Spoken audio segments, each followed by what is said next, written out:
किसी गांव में एक किसान रहा करता था। उसके दो पुत्र थे जिनके नाम शिवदत्त और विष्णुदत्त थे।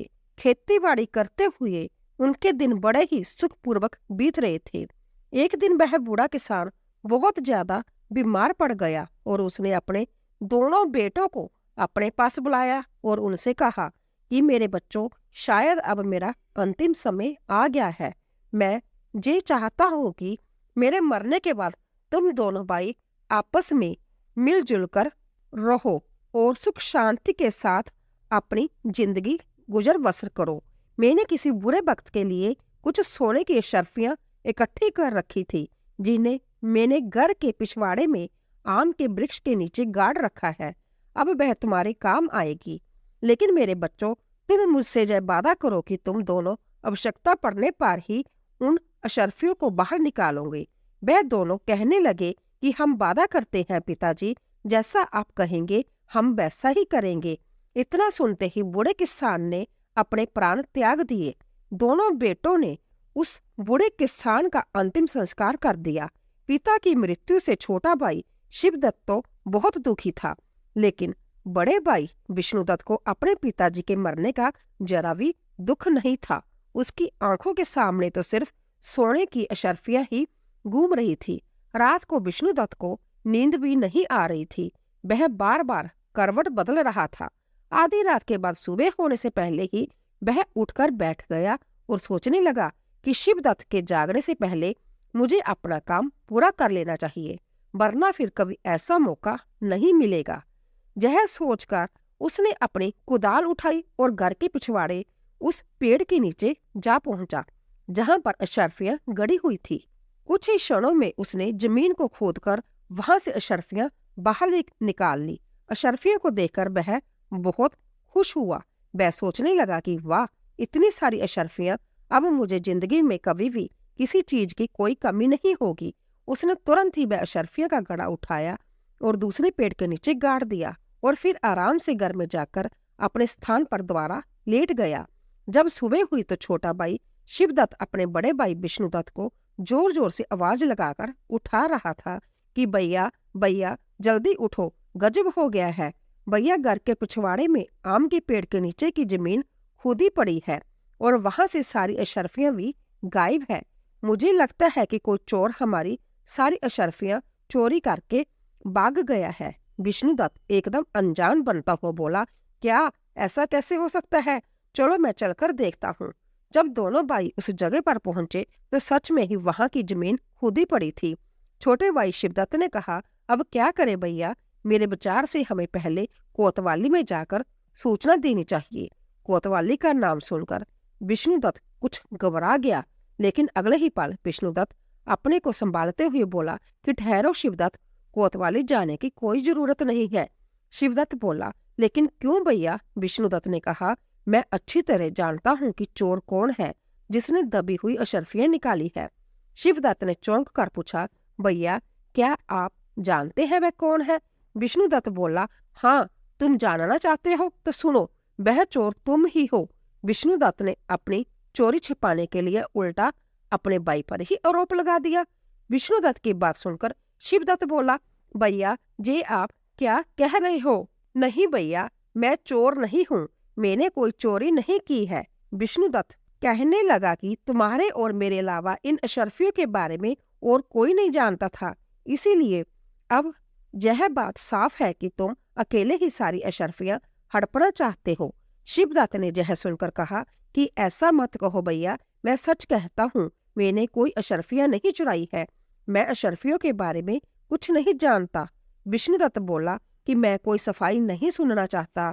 जा तो तुम मुझे वह अशर्फियां लौटा दो, जा फिर तुम इस घर के दरवाजे अपने लिए हमेशा हमेशा के लिए बंद समझो। शिवदत्त उदास होकर बोला, ठीक है भैया, यदि आपको मेरी बात पर विश्वास नहीं है तो मैं यह घर और यह गांव भी छोड़कर चला जाऊंगा, लेकिन मेरी बात पर विश्वास करो। विष्णुदत्त ने उसकी एक भी बात नहीं सुनी और उसे घर से निकाल दिया। शिवदत्त दुखी मन से तुरंत ही वहां से चल पड़ा। वह सोचने लगा कि सच्चाई जाने बिना ही भैया ने मेरे साथ ऐसा व्यवहार क्यों किया। अब बदनाम होने से अच्छा है कि मैं ये गांव छोड़कर ही चला जाऊं। जबकि घर पर बैठा विष्णुदत्त बड़े आराम से यह सोच रहा था कि वाह, कितनी आसानी से शिवदत्त नाम का कांटा अपने आप ही मेरी जिंदगी से निकल गया। अब सारी अशर्फियां सिर्फ मेरी है। दूसरी तरफ शिवदत्त दुखी मन लेकर वहां से चलता ही जा रहा था। चलते चलते उसके मन में कई तरह के विचार उत्पन्न हो रहे थे। उसके मन में एक विचार ये भी आया कि कहीं भैया ने सारा धन हड़पने के लिए यह कोई चाल तो नहीं चली। वह अपने विचारों में डूबा हुआ लगातार चलता ही जा रहा था कि तभी वह एक घने जंगल में जा पहुंचा। अब रात हो चुकी थी और चारों ओर अंधेरा छाने लगा था।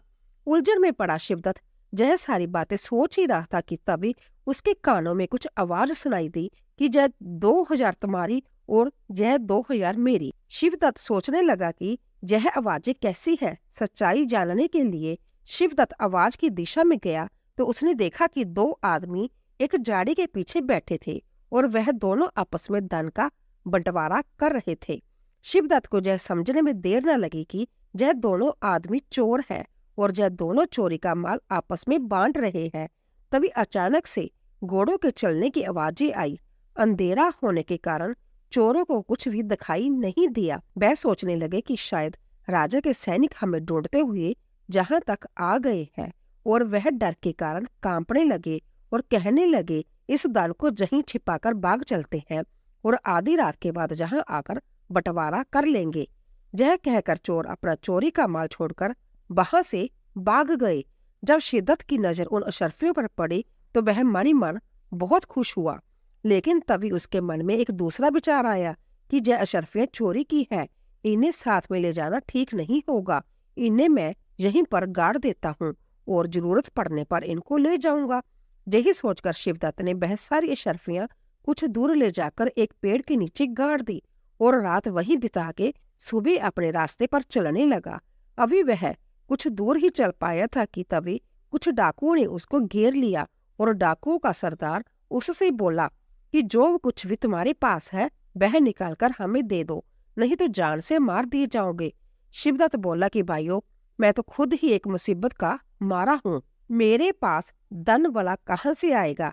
डाकुओं का सरदार बोला कि यह झूठ बोलता है, इसकी तलाशी लो। तलाशी लेने के बाद जब शिवदत्त के पास वास्तव में उन्हें कोई भी वस्तु प्राप्त नहीं हुई तो सरदार क्रोध से चिल्ला उठा और बोला कि अगर इसके पास पैसे नहीं है तो भी यह हमारे काम आएगा। इसे अपने अड्डे पर ले चलो, आज देवी माँ को इसकी ही बलि चढ़ाई जाएगी। यह बात सुनते ही शिवदत्त के होश उड़ गए। डाकू शिवदत्त को उठाकर अपने अड्डे पर ले गए। परंतु उनके अड्डे तक पहुंचते पहुंचते शिवदत्त को एक उपाय सूझ ही गया। अड्डे पर पहुंचने के बाद उसने डाकुओं के सरदार से कहा, अगर तुम मुझे अपने दल में शामिल कर लेने का वचन दो तो मैं तुम्हें 4000 सोने की अशर्फियों का पता बता सकता हूँ। यह सुनकर डाकुओं का सरदार बोला, क्या कहा? 4000 अशर्फियां? यदि तुम सच कहते हो तो हमें यह शर्त मंजूर है। जल्दी से हमें उन अशर्फियों का पता बताओ। शिवदत्त बोला, देखो भाई, अभी तो रात होने वाली है, इस समय वहां पर जाना ठीक नहीं है। कल सुबह होते ही मैं तुम लोगों को वहां पर लेकर चलूंगा। डाकुओं का सरदार बोला, ठीक है, लेकिन खबरदार हमारे साथ कोई भी चालाकी करने की कोशिश मत करना, वरना अंजाम बहुत ही बुरा होगा। शिवदत्त बोला कि सरदार, आप बिल्कुल निश्चिंत रहिए, मैं आपसे कोई भी धोखा नहीं करने वाला। अगली सुबह शिवदत्त उन चोरों को उसी जगह पर ले गया जहां पर उसने वह सोने की अशर्फियां दबाई हुई थी। सरदार के आदेश पर तुरंत ही उसके आदमियों ने उस जगह को खोदा और शीघ्र ही वह अशर्फियां उनके सामने थी। सोने की अशर्फियों को देखकर वह सभी बहुत ही खुश हो गई। वह सारी अशर्फियों को अपनी थैली में भरकर अपने अड्डे की ओर चल पड़े। परंतु शिवदत्त के दिमाग में अभी भी कोई दूसरी योजना चल रही थी। वह सोच रहा था कि यह अशर्फियां एक तरह से तो मेरे काम में ही आई है, लेकिन मैं इन डाकुओं के लिए जल्दी ही मौत का कारण बन जाऊंगा। इस घटना के बाद शिवदत्त उन डाकुओं के गिरोह के साथ ही रहने लगा और धीरे धीरे वह डाकुओं के सरदार का सबसे विश्वसनीय व्यक्ति बन चुका था। कुछ समय बाद शिवदत्त ने उन डाकुओं के सरदार से कहा कि सरदार, मैं 1 सप्ताह के लिए अपने घर जाना चाहता हूँ।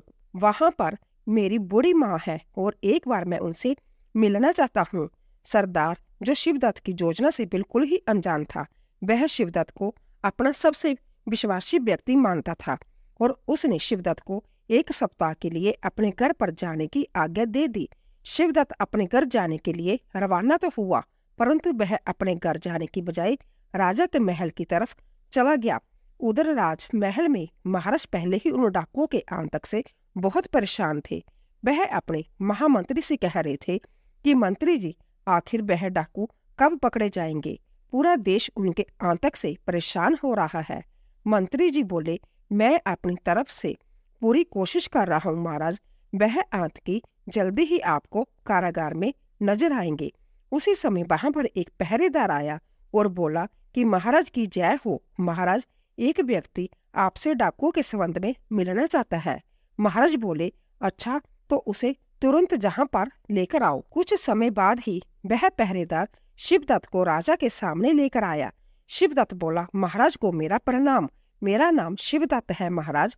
बोले, कहो नौजवान, तुम डाकू के बारे में क्या जानते हो? शिवदत्त बोला, क्षमा करें महाराज, इसके बारे में मैं आपसे एकांत में बात करना चाहता हूँ। मंत्री ने कहा, अरे दुष्ट, क्या तुम जानते नहीं, जहाँ राजा के सम्मानित और विश्वास पात्र व्यक्ति मौजूद है, जो तुम कहना चाहते हो वह सबके सामने ही कहो।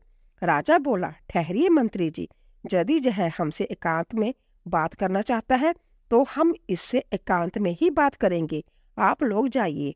उसके बाद शिवदत्त ने राजा को अकेले में पूरा किस्सा कह सुनाया और आगे बोला, महाराज, इस तरह मैं उन डाकू के सरदार का विश्वास पात्र आदमी बन चुका हूँ और अब मैंने उसे अपने जाल में फंसा लिया है।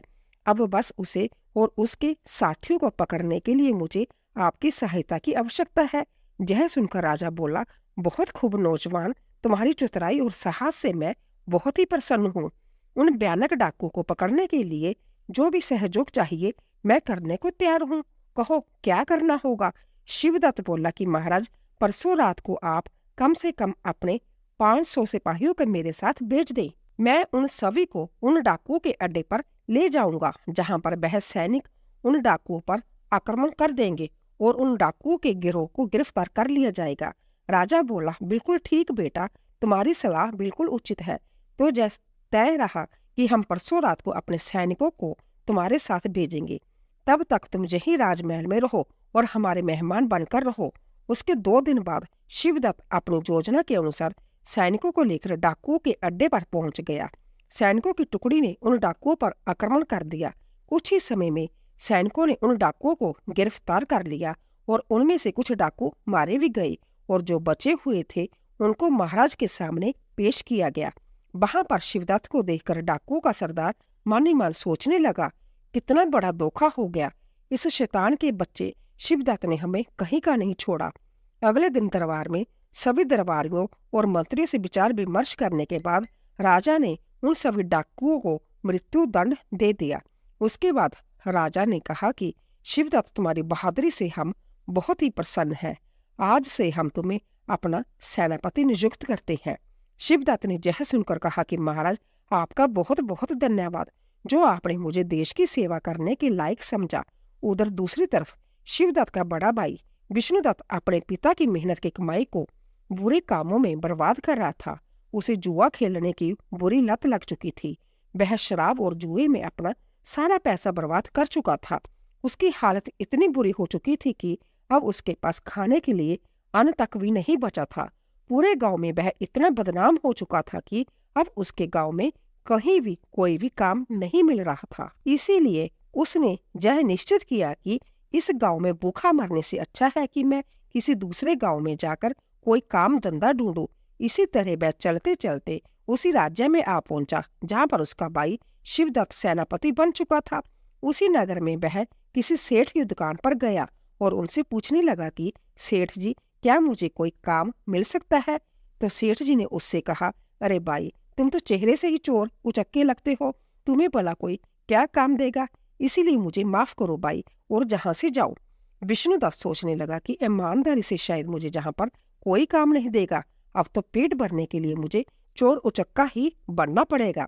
तभी उसकी नजर सेठ जी के पास रखी हुई एक थैली पर पड़ी।